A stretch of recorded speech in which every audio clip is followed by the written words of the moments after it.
Alrighty. Welcome to the 16th episode of Filling the Void. Filling the Void is exactly trying to do that, fill the void of 2020. So welcome. Today I'm excited. We've got some really cool guests. We've got Kristin Raven, the president of the Northwest Screenwriters Guild, and we have Arthur Raines-McNally, who of Decoded Films, and he's also part of the Green Room, and I believe he might be a Northwest Screenwriters Guild member also. And last, and definitely not least, we have Dave Nugent for Go for Nuge Productions. And if he's going to join us, because I don't think he's in the lobby just yet, I think he's going to cook us a meal today that is handy to cook on set. So let's just dive right into this. Todd, you want to bring in our friends? I would love to, Ben. Well, thank you. And Nuge is here too. Arthur, how's it going? Kristen? Good. How are you? Good. Welcome to Filling the Void. Thanks for being here, guys. I totally appreciate you. All three of you are... Check, test. Can you hear me? There he is. Nuge, with us? Nuge. Well, I think we can hear Dave. It doesn't sound like he can quite hear us. Well, we're going to get back to Nuge here in just a second. How are you guys doing this evening? Oh, look at that view. That's a kitchen. Oh man, I'm jealous. In the kitchen, I love it. There we go. Well, let's dive while Nuge is getting his camera set up. Let's dive right into this. Kristin Raven, the president of the Northwest Screenwriters Guild. Thank you for being here. Why don't you give us an introduction, your background, Kristin? Oh, my background. I didn't realize I was going to be talking about myself. So I got into screenwriting just about 4 years ago. I took a class at the University of Washington, and I loved it. So I just went full on crazy, joined the guild and started helping to do all their events. Became the vice president last year, and this year I am the president. So really trying to, get to know a lot of people in the community, not just within the guild, but in all the other groups that are around, and just, like I said, get to know everybody around here. So let me get this straight. 4 years ago, you just started screenwriting? Yeah, I didn't know anybody. So. And now you're the president. And you could do that too. You're doing something right. Arthur, my friend, how are you doing? Good. My meteoric rise to fame was not quite as fast as Kristin's. But we like the T-shirt that you're wearing. Oh, right. Rocking the Film Summit T-shirt. So hi, I'm Arthur Raines-McNally. I'm a writer and producer in the Seattle area. I'm representing the Green Room, which is a fellowship for writers in the Northwest here today, but I'm also a producer for Decoded Films. Our producer partner, James Daly, and I have a streaming series exclusively available on the Fantasy Network, Tabitha, Witch the Order. So that's also have to, anytime I have an audience, I have to promote my show. And so I've been writing for longer than Kristin, but maybe not as long as I'd like to admit. But it's been very enjoyable. And so here I am. I am a member of the Northwest Screenwriters Guild, although I never made it to the esteemed status of president. Well, things change. Yes. Yeah.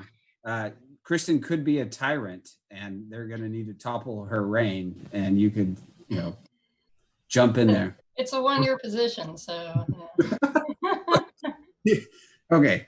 Let's get to Dave. Let's get to Dave Nugent. Let's unmute him. See if he can hear us yet. Yeah.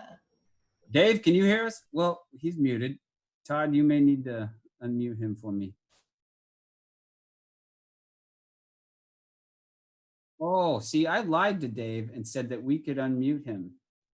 So, Dave, you're going to have to temporarily. It is true. It is true. Once press that mute.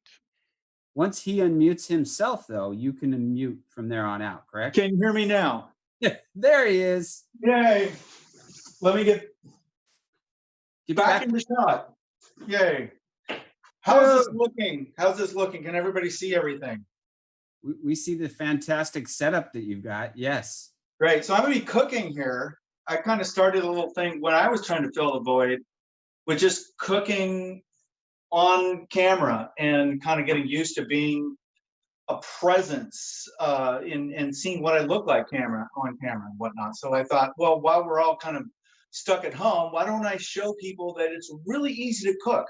You know, for the people that don't even know how to make toast, I'm going to take it to the level of just within 10 minutes, you can just take some vegetables and a protein and cook it. And my whole thing was, let's cook it on the griddle, because I have this really badass griddle here.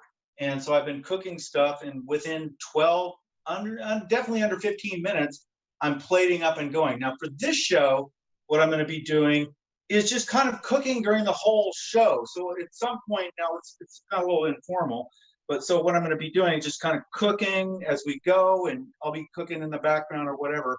And then Ben will check in with me, and I'll just be making quesadillas today, which is something that I was a craft service person for many years. And so something I always did, I was always make quesadillas and bring out hot quesadillas to people on set. So I'd tray them out to people right on set, and they could have a quesadilla. So today, it's a little bit more elaborate than what's on set, but it's still similar principles of cooking a vegetable or some sort of something and throwing some cheese or no cheese or whatever. So I'm going to just be making a big pile and just kind of stacking them up on this. And then at 7:30, you know what I'm going to be doing. So anyway. Yeah, you're going to be delivering them to us, right? I am. Each one of you are going to be getting a platter filled with these. So anyway. That's actually a perfect segue to our sponsor. So you're going to be delivering those to Ben in Renton. The city of Renton. City of Renton, flying in. Thank you, City of Renton, for being this week's FTV sponsor. So, Nuge, before we continue down this road, you touched on it a bit, but tell us a little bit about your production experience here in Seattle. So I started about 15 years ago. I moved up from Bellingham. I just kind of getting out of the small town. Started off as a PA at age 42. And so as a PA 15 years ago, I started really seeing some things that I could do to like progress and make myself, you know, marketable within the different departments. So one of the departments I went into right away was craft service. Another was locations. And then I became a professional driver. And so now I teach a PA class, and I've been teaching a PA class to all the people a lot of people in the Northwest. And so I've had almost 100 students go through my class, not quite that many, but about that. But now I'm doing PA classes that are going to go, I'm recording me on camera. That's why I want to do this whole camera thing. I'm recording myself to go nationwide and have a whole coursework for PAs. And we're calling it the Power PA course. And I teamed up with Good Side Studio, and we're making some really amazing video on how to get into the film business. It's very exciting. As opposed to being a filmmaker, there's so much stuff on filmmaking. We want to talk about how to be a crew person. So that's our take on it. I think that's super awesome, because I mean, from my experience of being on set and as a PA, you're really just thrown to the wolves. And, you are. Totally. And the strong survive. Right. That's it right there. The strong survive. So I think that's a really, speaking of innovation in the entertainment industry. So you're going to be making us veggie quesadillas that we don't get to taste, right? Right. No, I have some protein, so there'll be veggies, but I also have some chicken, and I have some salmon, smoked salmon my neighbor made. I'll have a little bit of fish, that sort of thing. And I'll just kind of be making different kinds and just making it as I go. So before we go around the room, is there any last pieces that are you going to tell us how you start this process? With me, with what I'm doing? Yeah. You know, what I'm going to do is just kind of throw veggies up here. Okay. And have quesadillas heating here. Or I might even do quesadillas or the tortillas just right on the flame. Like I might just do a flame right here and throw one there to heat it up. Throw some cheese on it on here and that sort of thing. That's kind of what my process is. Yeah, I'm going to be honest. I'm already regretting the decision because I'm hungry already. It's 6:30. and now I have to wait for an hour to eat. So, but anyway. We could have done this here. We could have done that. I have enough rooms that we all could have been isolated and then come together as a socially distant party. How about we do that one sometime? Now you tell me. Yeah, next week. Next week. Yeah. Next week. All right. So, Arthur, why don't you tell us? So you mentioned a couple of the projects you've done. Why don't you tell us where you're at with them right now? And as I mentioned beforehand, you know, we're dealing with 2020, yay, yeah. Which is forcing innovation all over the place, and it's scary and frustrating in many ways, but necessity is the mother of all invention. So good things can come out of this. And I'm just curious what you've witnessed and how you're approaching that. Sure. I will say that in the writing realm, COVID has not been as bad as it has been for everyone else, because I mean, production may have stopped, but pre-production and development has not stopped in any way, shape, or form. And it's you know, it continues on. I mean, you know, we've had Zoom meetings now, which also has been a really nice bit, is that a lot more people are open to online meetings and meeting people remotely than has ever been before, which kind of alleviates the potential downside of being a writer outside of the Los Angeles or New York areas. You know, we had a Zoom meeting with producers on a project last night. Have had meetings with people in New York, in Paris, in Los Angeles, in Burbank, you know, like all over the place, where I don't have to travel one bit, which I think I enjoy, not having to travel a bunch. But that's not to be present. So I want to talk a little bit about the Green Room. So the Green Room is a fellowship of writers that started 2 years ago by Jonathan Kesey and Jeremy Dodd. And this year, Heather Pilder-Olson and I took over managing the Green Room. And the intent of the Green Room really is to, we have a bunch of people who we know are good writers and can write. But the idea of the room is to figure out what ideas are worth spending time on. So we've kind of built the structure to be what I like to call a gauntlet of ideas, where people are constantly pitching and regularly failing. And then we find ideas that are strong and we work on those ideas going forward. So that's been really a fun experience. And I think that has been benefited a little bit.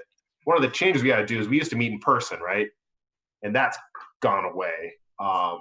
But you know, we embrace technology and we could do everything, almost everything. We can't get drinks together afterwards, but we could do almost everything in person, online as we did in person. We can still drink together afterwards, just distantly.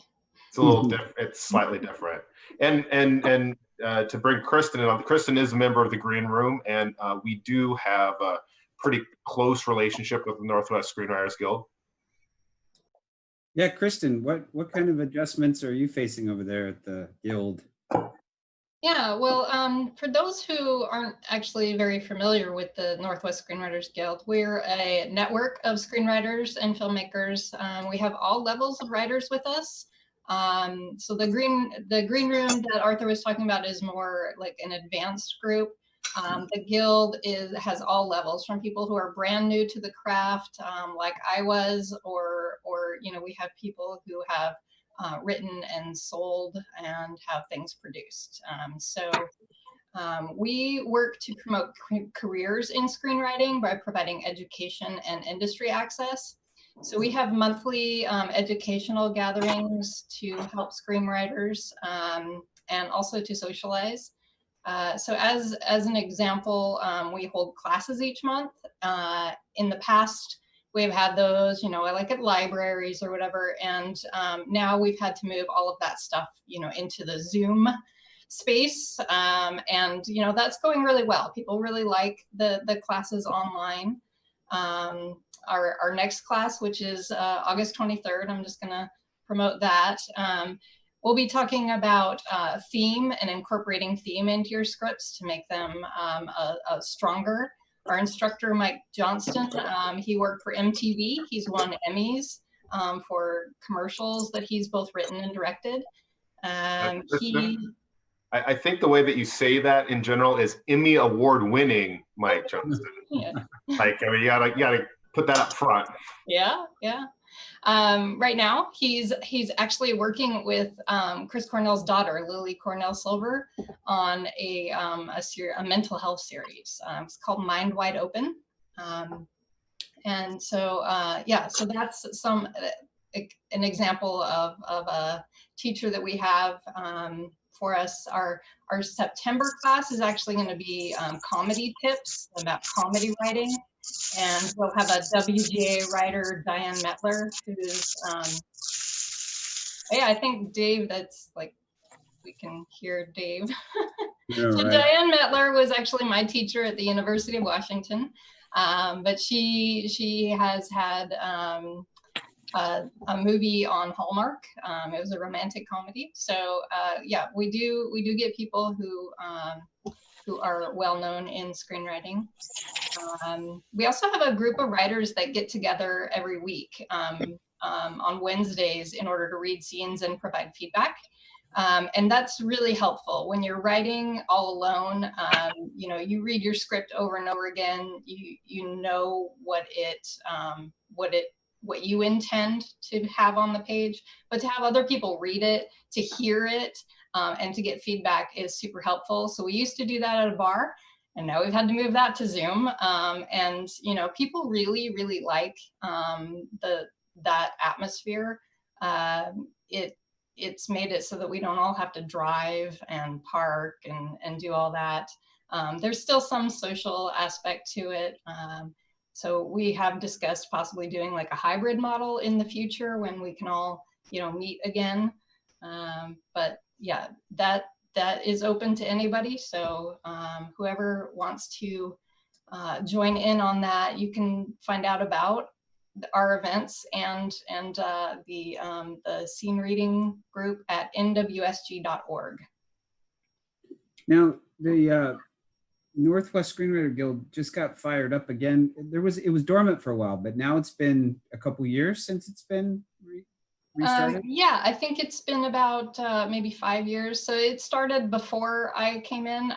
When I started, I had not known that it had kind of gone by the wayside a little bit. There was like a change in who wanted to kind of take over, and there was a few people that took the reins at first and restarted it back up, and then they kind of passed that on to the people before me, and then it passed on to me. So yeah.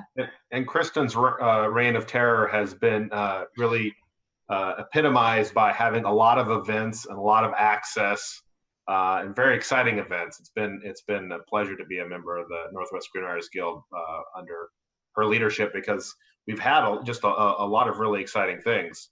Thank you, Arthur. Yeah. So as somebody who's not part of either of those organizations, it feels like in the last 2 or 3 years, I'm just going to randomly throw that out there, especially with the Bigfoot Script Challenge and then the starting of the Green Room and all this.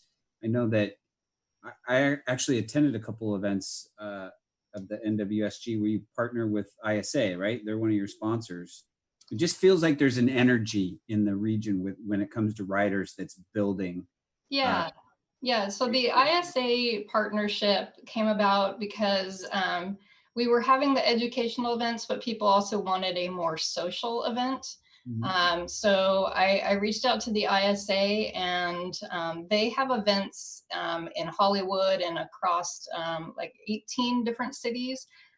Where there's a local group that holds an event and they give out door prizes at the event. So we went down to the Rendezvous and we asked them, we're like, hey, can we hold this event here? And so it was the third Thursday of every month.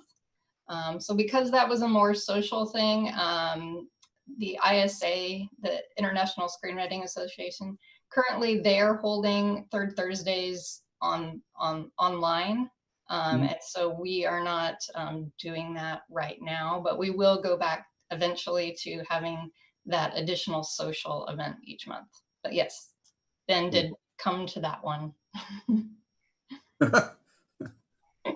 So we got a question in from Kim here. Mhm. It's a good question. It's do the panel members feel that Seattle's well-respected writer hub compared to Hollywood? And that's a trick question to me because that's like comparing apples to oranges. But you guys are getting a lot more street cred from my perspective. So I would just love you to touch on that for a second. Sure. Start somewhere, right, Arthur? It's got to start somewhere. Yeah, I think that Seattle has had a fair number of successful writers, or the Northwest have had successful writers, and I do think that Hollywood is definitely infamous for wanting new things, new ideas brought to it to be ground up. Now they want it new, but they want it the same. So I do think that there is some openness to that, and as I mentioned at the very beginning, I do think there's openness to people not being local to you. Now that trend is all positive, but it's also contradicted by the trend for most production being towards television and television rooms. And almost all of those television rooms exist in the greater Los Angeles area. Very few of those are done remotely. So there is a bit of that balance. I think people will always tend to respect what they understand a little more than what they don't understand. So that's going to always be a challenge. So it is a hurdle for sure to be outside of Los Angeles. You just don't have as many opportunities to connect, although their opportunities during COVID are a lot more limited than they were previously. But I do think that there's the possibility of us doing well. And in many ways, that's one of the goals of the green room, is to kind of get people into the work mindset as opposed to the hobby mindset. It is actually, it's not just a meeting every 2 weeks. It's a lot of work, and it's a lot of deadlines. It's a lot of required pitching. It's a lot of required work. And those things are what you have to do if you want to be a successful, paid screenwriter, professional screenwriter, that I think that sometimes, people not in the Northwest, have to do, when you're in the Los Angeles area. So now we have a lot of other writing in the Northwest too. There's a lot of great authors here. There's a lot of video game writing here. There's a lot of other writing avenues here too. Right. Yeah, and I don't think that it's funny. I'm going to touch on that a little bit because I don't think it's just exclusive to writers. I think it's along the gambit of filmmakers and actors. I've always referenced it as, I like to call it the LA polish. The LA polish is when you move to LA and you're in that, like, you have to scratch and crawl to get every opportunity because there's thousands of people there competing with you. So you have to be the best of the best of the best. And over time, there's a certain polish of your work that comes from that, whereas here in Seattle, most of us have other jobs, right? And this is our second career. We get to it when we get to it. And sometimes, I think that gives us an advantage in many ways. Sometimes it gives us a disadvantage because we don't have that hunger. So it's an interesting. One additional thing that I've heard is that not being in Hollywood gives us a different perspective. So Arthur, I know you can speak to this. There's a group that specifically reached out into this area because we weren't from Hollywood. So while that may have been the case in the past and traditionally, at least especially for television writers, there is a possibility that it could be slowly changing. Not fast, but slow. I think it was already changing, and and it seems like COVID and pandemic might speed that up a little bit. Certainly, in television, the writers' rooms have had to move largely into the Zoom space, like all of us, doing virtual writers' rooms, and they'll get that experience. The studios will, to determine whether or not that works for them. And in many ways, there's no going back. Once this genie's out of the bottle, my day job, I work as a consultant, and I'd be shocked if everyone comes back to the office when this is all done. Like, I mean, the world is going to be Right. different. People are comfortable with these online meetings and meetings remotely, people working from home, not having to be there all day, every day. And I think that it'll just be different. I think that all benefits us in the Northwest. Yeah, businesses are finding that, you know, they don't have to pay for as much space in their buildings for those kind of employees, and studios, you know, are going to find the same thing. And they're not losing productivity.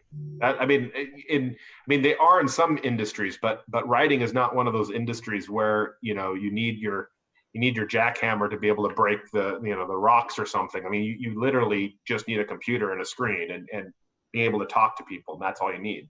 Right. Yeah, I think all the satellite industries have a lot of opportunity ahead of them, depending on how they attack this crisis. Let's check in with Nuge. Hey, Nuge, can you hear me? So Todd is telling me that I lied to you once again, that we can mute you, but we cannot unmute you.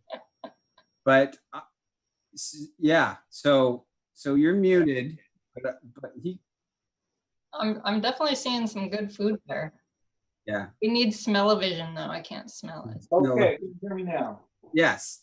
So okay, this is great. So I just want to kind of respond a little bit about what everybody's talking about, because I'm definitely involved not only in this, but in the conversation. So, but let me just entice you with a little bit of food first. Okay, so we got one sort of veggies back here. So I just did some carrots and some cabbages and stuff. And I have mushrooms and onions here. I have some broccoli and squash here cooking. These are all like ready to start making up a quesadilla. So I'm just prepping a few things, and I'm going to start making different ones, just intuiting stuff, throwing stuff on, and then I'll just start cutting them up and putting them over in the dish. Now, from my perspective, when I teach a class locally, I have a number of students from high school level to adult or 50s, you know, and these people come to my class because they have a script and they are writers or they want to be a writer. And so my encouragement is to join in the Northwest, get a hold of the Northwest Screenwriters Guild and that sort of thing, and just team up. And I grill people like right in front of a class. I got 18 people. What are you writing? Let's hear about it. I want to hear your story as much as you're willing to share it. You know what I'm saying? Just let's talk about it. Let's, you know, if they don't want to share, that's fine. But, you know, let's just, okay, what would it take you to get your thing done? And I'm trying to just encourage people to move. But I think what I'm noticing is that people are hungry and they want to know. They're these lonely writers who are hanging out at their laptop or their computer or their desk or their home or whatever living room and trying to figure out, how do I get into this business? I have this great idea for a script, but they're trying to put some reality to it. Like, what's it take to make a movie? That kind of thing. So that's the kind of thing I'm trying to reach out on that. And in the video that the whole webinar, I don't know what we're even calling it yet, the Power PA course, we're going to address that, because we're going to address each level of crew, but we also need to talk to screenwriters and how can they get involved, because they're crew too, basically, if you're looking at it from that perspective. That's Nuge, have you been on set yet since we've been released from quarantine? Yeah, quite a bit. I was on set today. Yeah. And I had to, it was the biggest thing shot in Washington today. I can't say what it was because of NDA, but it was, 40 people on set today, a big union, union, DGA, Teamster, and IATSE, and it's the biggest thing shot yet. But I was on set all last week and then the week before, and then I did start off with a photo shoot. So yeah, I've been on about 5 or 6 shoots so far. You want to give us a high-level example of some of the changes? I know they're probably testing and masks, and how is that affecting things on set? Well, it's a new paradigm, and I don't see it as being something that's going to hang around because of the billions of dollar prize to come up with that vaccine. I think it's going to resolve itself out within by the end of the year, hopefully, depending on testing or whatnot. That's just my prediction. I'm not saying anything like I know it, but that's just my thing. But how it's affected us, yeah, we're all 6 feet away wearing masks all day. It's wiping down stuff. Like I have a shuttle bus, and the shuttle bus has 2 back bathrooms. And so crew can approach the bus without going into it and just have 2 crew bathrooms where there's running water, a bathroom. It's a nice, I can heat it or cool it, that kind of thing. So when people come out, protocol is every 30 minutes, I need to go in and start wiping things down and cleaning, that kind of thing. Depending on how much usage is getting, I may up that a little bit, maybe every 10 minutes or sometimes maybe between people. It just depends on how busy I am and that sort of thing. On the union shoots, are you having to, do you know if the insurance has changed, or is there like waivers that people have to sign? Is there anything like that going on? Yeah, absolutely. We all have to sign stuff. So, that not holding the production company liable, that's the biggest thing. Yeah. So, and I have to be concerned because I'm also a vendor, because I have production vehicles, I have tables, chairs, tents, stuff that people touch. And you don't, but it'd be almost impossible to prove that it was my fault that somebody touched a chair and that it's my issue, that kind of thing. I mean, I didn't do anything in my contracts, but I think production wants to just make sure, production companies are making sure that they're covered so that they're not going to get sued if somebody gets sick on set. But meanwhile, we have a safety set supervisor who's managing everybody staying away and from each other and not too close, and things aren't getting too hot and heavy on camera and whatnot, or next to camera, or that kind of thing. Interesting. Well, and I think that we're seeing that also in, demand for scripts. I mean, there's always been a demand for the, secluded 2-person in a house in the woods thing. And I think that that's, even more, how can we get away with only having 2 actors in one location? Or, I mean, they're going to make a film where they send Tom Cruise into space. Like, I mean, they're trying to find smaller and smaller ways to do it. And one of the reasons is then it's easier. You don't have to have a 40-person, crew. You might be able to get away with a 15-person crew, and that makes all of those logistics easier. Animation as well, but doing a little more animation. Yeah. Mm-hmm. So to you writers, sorry, this question is it a good idea or is it a bad idea to write a pandemic script right now? Well, if it's what you're passionate about, and it's at your core, you can write it and then put it in the desk for about 15 years and then bring it back out. But I don't think anybody wants to read that. Like, I'm a big horror, sci-fi, fantasy, kind of hardcore stuff. My favorite show right now is Kim's Convenience on Netflix, which is the super light comedy because I love it. Everything's so terrible right now. I want like a light comedy. It is like the best show. It's I didn't watch Ozark during quarantine because I didn't want to feel worse about human beings. Right. But Kim's Convenience was that's great. Yes, good call. Yeah, So, we recently did a pitch session with a manager that was out of LA, and that was one of the things that we asked him, and he's like, "No, I'd rather not." Yeah, right. Not the time. But I do like your point, Arthur, that you're living it right now. So definitely get some stuff on paper so that if that's the direction you're going to go, pull it out of the drawer a couple years from now and let the real-time memories kind of flow. But well, I mean, and you work in production. I mean, from script to production takes some time too. So, we're still writing, dark and stormy night kind of scripts, but they're going to be shot in 2 years, 3 years. So that's okay. So we got a couple of your clips of Tabitha that I want to show.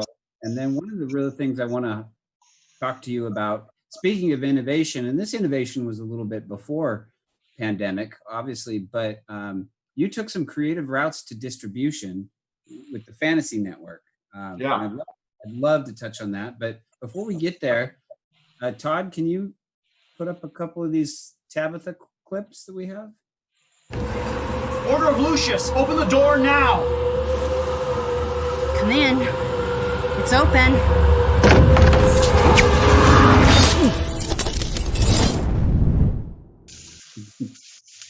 Poor guy. All right, we're going to show the other one too. I like the other one. Don't you want something with a bit more oomph? Style, pizzazz? I mean, Burning sage could work, and you should definitely do the business with the salt. But this'll seal the deal. It just seems expensive. Man, it's a steal. Where else are you gonna get water blessed by the Archbishop McPhee himself? How'd you get it? None with a gambling problem. Fine.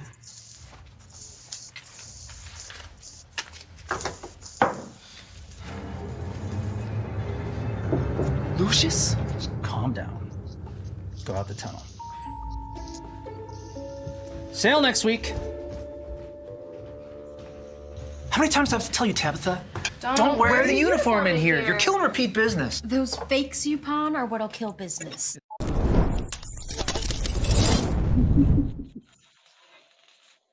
I love that line. Done with the gambling problem. Yeah, so a couple different types of clips. That set, that magic shop set, is a real magic shop in Everett. Mahjong's Herbals. I suggest you go there for all your magical needs. It was beautiful, and she was super nice to let it. We filmed, I think, 2 nights, all night, in her shop, and it was just wonderful. It gets it feels like a magic shop, right? Oh yeah, yeah. All about the production design that we just saw. I was like, that works. I'm sold. I'm there. Does Tabitha have people grilling in the background, or were we just hearing Dave there? This is Dave. Well, we did have some audio challenges. No, our audio guys were great, but they would have cut all the sizzling out. Well, there were some fire effects where there was some intentional sizzling. So I suppose, So Am I you guys? still on? Can you guys still hear me? I guess I No, am. we can't hear you. You're muted. Oh, whoops. I mean, I think Todd can manually mute you, but then you'd have to come back and unmute. And we do have a question from the audience there. Is that a movie or a show, Tabitha? So Tabitha is a streaming series on the Fantasy Network. We have 5 episodes up there. You can find it. Just search the Fantasy Network. It's all up available for free at this point. We're behind the paywall for a while, but now we're up and free. So you should go check it out. Tell me what you think. So let's talk a little bit about. So you shot all that here in the Northwest, and got a few episodes. Is that a whole first season, or? It is a whole first season. The total running time of the 5 episodes is about. James is going to kill me because I'm not going to get it right. It's about 70 minutes long, I guess. With previously ons and the intros and everything. So it was intended as originally shot as a pilot episode for an hour-long show, and then we developed it as a series. So that's what you're seeing now on the Fantasy Network. Very cool. And I know for a lot of people, the writing portion is great. We can get through that. We have the knowledge. You get into production. We've got the people around us, but I know for a lot that distribution is the scary, wild, wild west of the world. Why don't we touch on that a little bit? Sure. Well, it took a long, and as the people who are involved in the project know, that we took a long time with it, but we were like a dog with a bone. We weren't letting go. We reached out to a sales agent long before production. So we were basically just kind of touching base with anyone we had any kind of contact with. And they were mostly telling us we're crazy to be doing this. They're like, okay. And then we did it, and we provided them the final product. They're like, oh, this is actually really good. Okay, I will take this out for you. And so we went through the standard attempts at distribution, which is, contacting all the major players. one of the challenges, frankly, with a television show is it's different than a feature film. So feature film, it's kind of like going out on a date. They buy, they see what they get, they buy it, they put it away. A television show is more like a marriage. You're getting involved with a cast and a creator and all of that. It's a higher bar in many ways to sell in that way. And that's why you see, like, on Netflix, they'll buy a show, it'll be 8 or 10 episodes from Europe. It's a completely finished show. So we did hear a lot of, go and film another 8 hours and then we'll talk, which is something that's hard to do as an independent production. But from there, we were, we went and we talked with a lot of people. We had a few different offers, and we decided to go with the Fantasy Network. Fantasy Network is one of the original founders of the Fantasy Network is Zoe, which is I always mess up their names. I'm just gonna say Zoe. And they're a local company, and working with Ben and Narita has just been great. They have a high level of professionalism. I love the way that we're shown on the site. I love the way that they promote us. They've been just super easy to work with the whole way. And then they'll also help us with any other distribution needs that we need. So what are your next steps with Tabitha? Well, right now, my next step is to get you all to watch it. That's like my major next step. And then, one of the things that's interesting about the Fantasy Network is that it's fan focused and fan driven. So there is the possibility on the Fantasy Network that fans get to vote and put some effort behind shows that they like. And if there's enough of that, then there's the potential to fundraise on that and make more episodes. But that really requires a groundswell. It's great. People say, are you going to make more? It's like, yes, if you'll write me a very big check, I will go make more. I will do that immediately. I will get $0 of it. That's fine. But I'd love to make more. Awesome. So, Todd, do we have that link for the Fantasy Network that we can put in chat? If not, I'll get it to you later. Kristen, what are you working on these days? I know you got a couple of scripts brewing. Sure. Yeah. I mean, I'm always writing. Right now, I'm writing a couple of new scripts. I'm in the green room, as Arthur mentioned. So, everything that he was talking about, how we have to pitch to each other and develop outlines and scripts and stuff. I'm definitely doing all of that. My regular work, I'm a network engineer, so that's continued on. It's not like I've gotten time off. And then, there's the work I'm doing for the Guild. I also do a lot of rewrites of older scripts. So, just kind of keep noodling on those.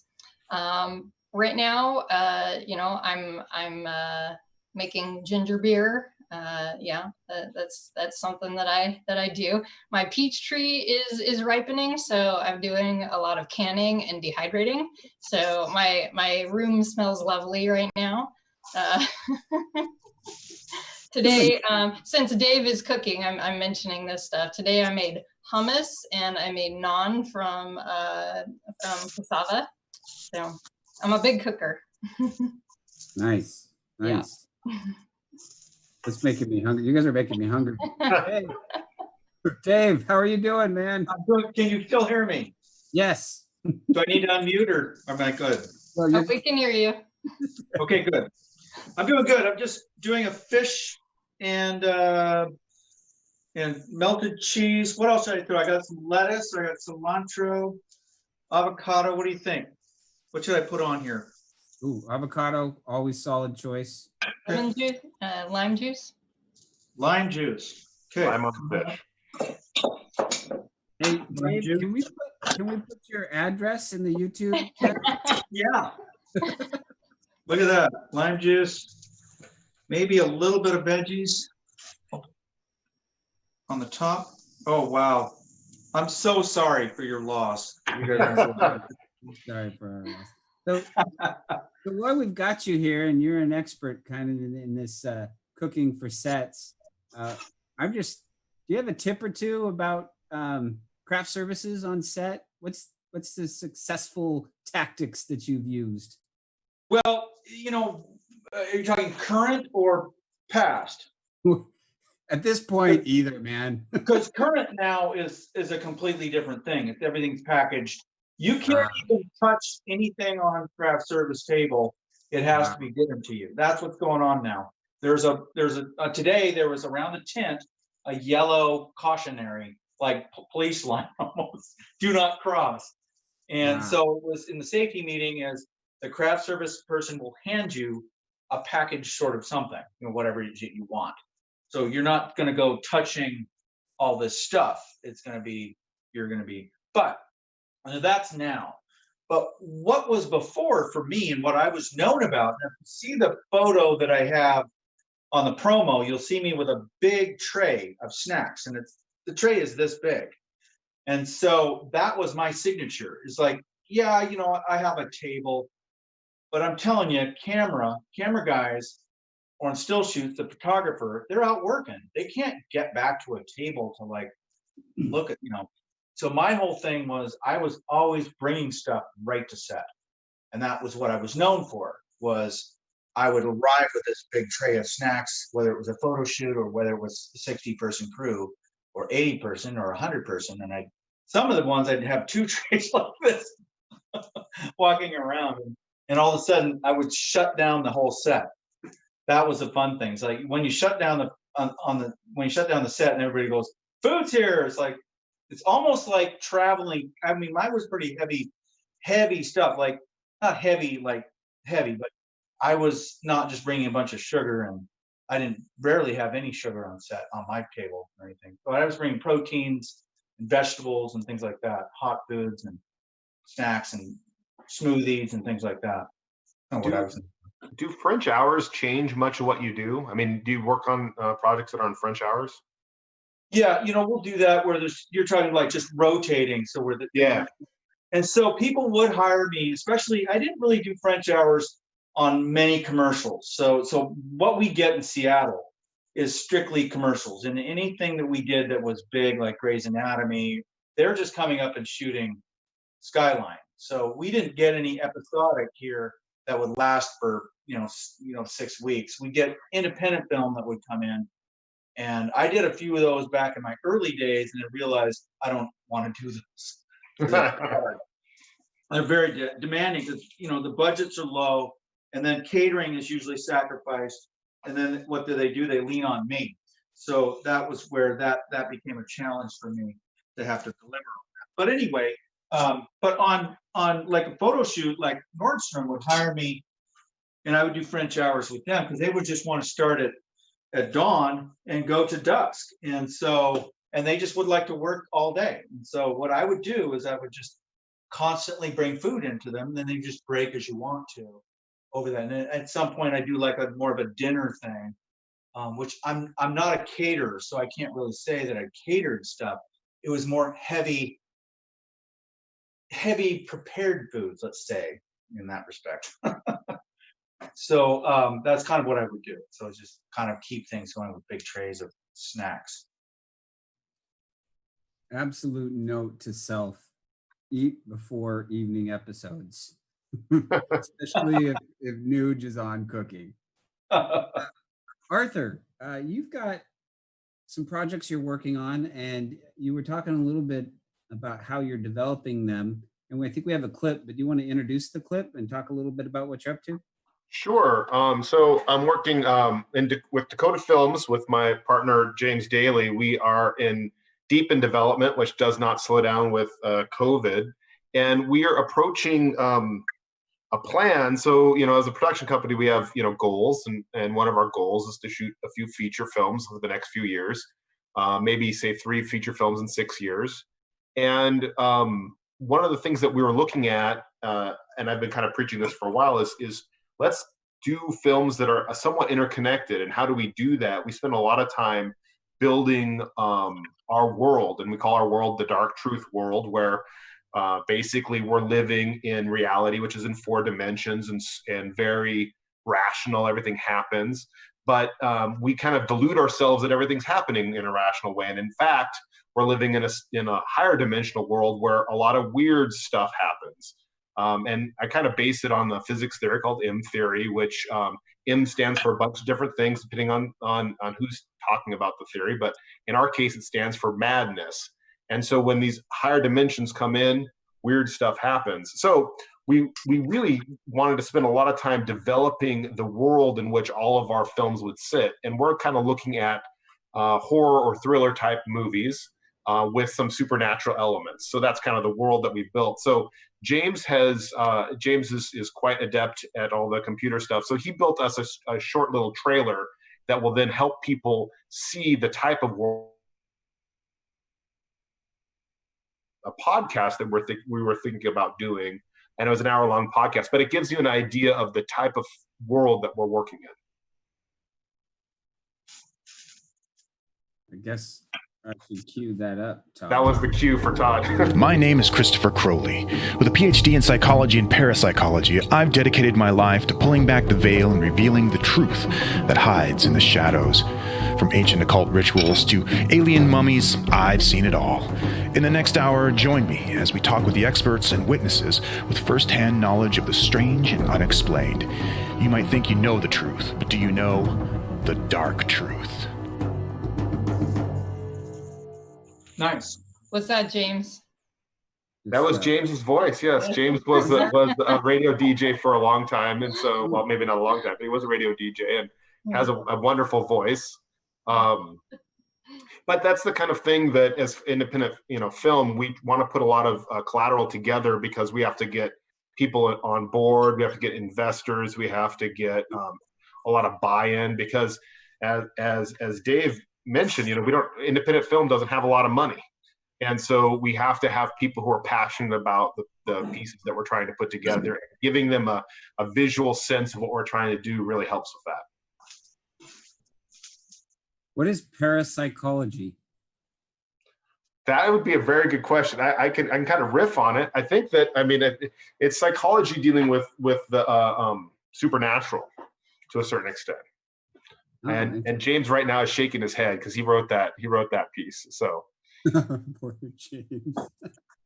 One of the I'm trying to look it up here. It's so one of my, instead of watching movies during quarantine, I've got this stupid book called Archon Invasion. Okay. Have you heard of this book? But it has a guy who is he was a priest, and then he got into science. He's got all these degrees, and some of them are metaphysical degrees. And you go down the list, I'm like, dude, you're deep in this, but it's all about Nephilim and the beginning of the world and how it's all a mystery and it's all basically a setup by the angels. And I'm like, man, why am I reading this shit? But it was so good. So good. But it reminds me of your dark truth. Like, man, there's so much out there that we don't know. It's Arkham what? It's called the Archon Invasion, the Rise and Fall and Return of the Nephilim. Do you know what the Nephilim? They're coming back. You know what the Nephilim are? Fallen angels. Aren't they half angels? The children, right? Yeah. They're the children of the fallen angels.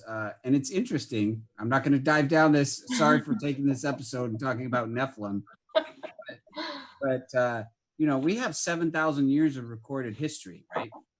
And then we have all these advanced archaeological sites that date way before 7,000 years. So there's this missing section of our history as a planet that's very intriguing to me. But that'll be in a different episode.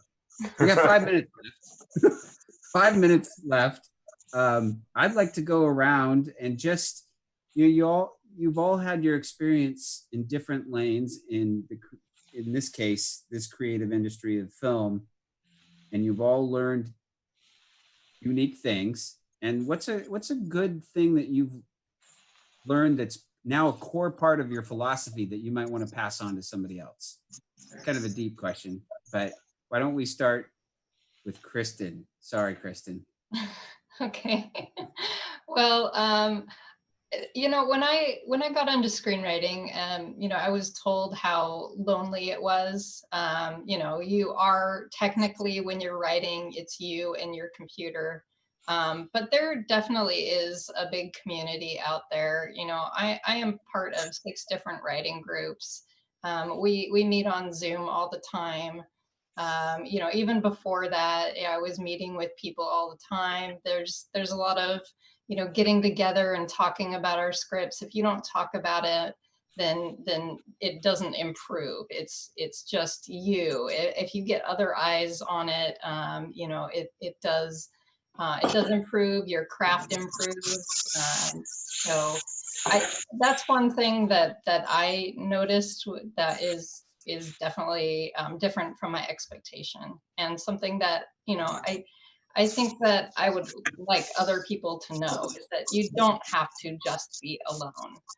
We can all get together, not just with other writers, but other filmmakers, actors. Everybody has something to input.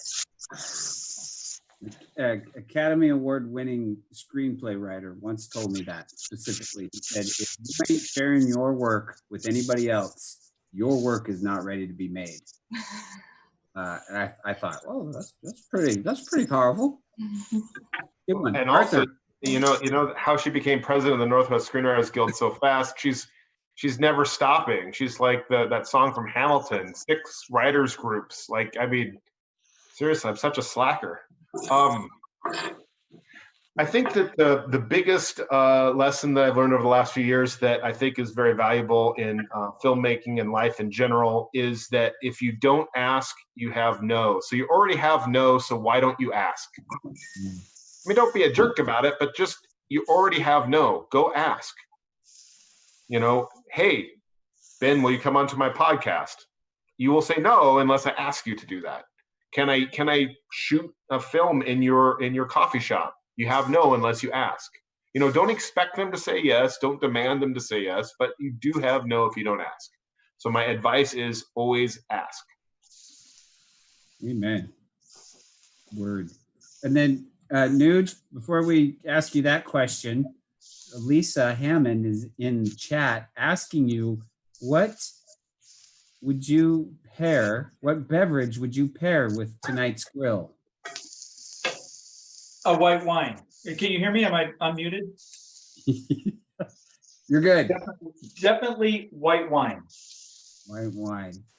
There you I go. would do it filled like a Sauvignon Blanc or a more of a buttery Chardonnay, something like that. You could do a rosé as well, only because we're dealing with chicken and fish. So I don't think I'd do a red at all.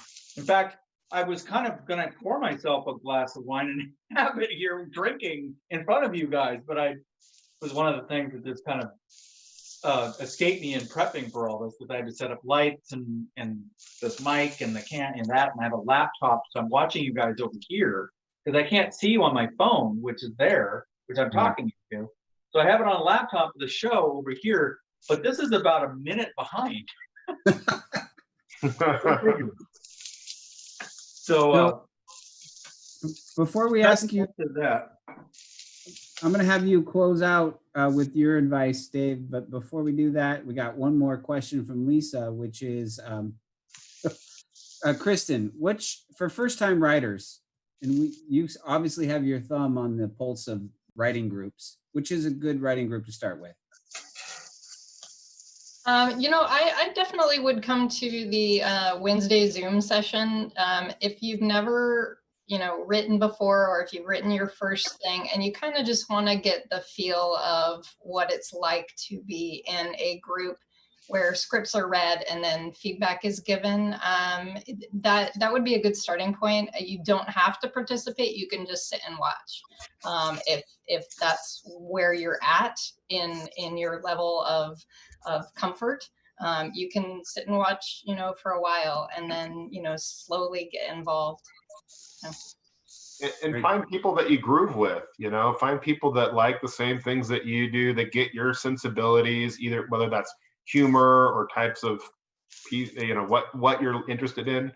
That's a really good way to go. And try to find people who are always trying to surround yourself with people that are better than you. Why I'm in the green room is because I like to surround myself with people that are better than me. That'll help you a lot faster. Amen. Cooper just woke up, so Oh, yeah. Cooper. Are you sure he woke up? I know, right? Well, you know, he's super old. He's probably like, 120 or so. So Wow. So Nuge, Yeah, parting wisdom. get it Anything- done. Make a commitment and follow through. That's the biggest thing I can say.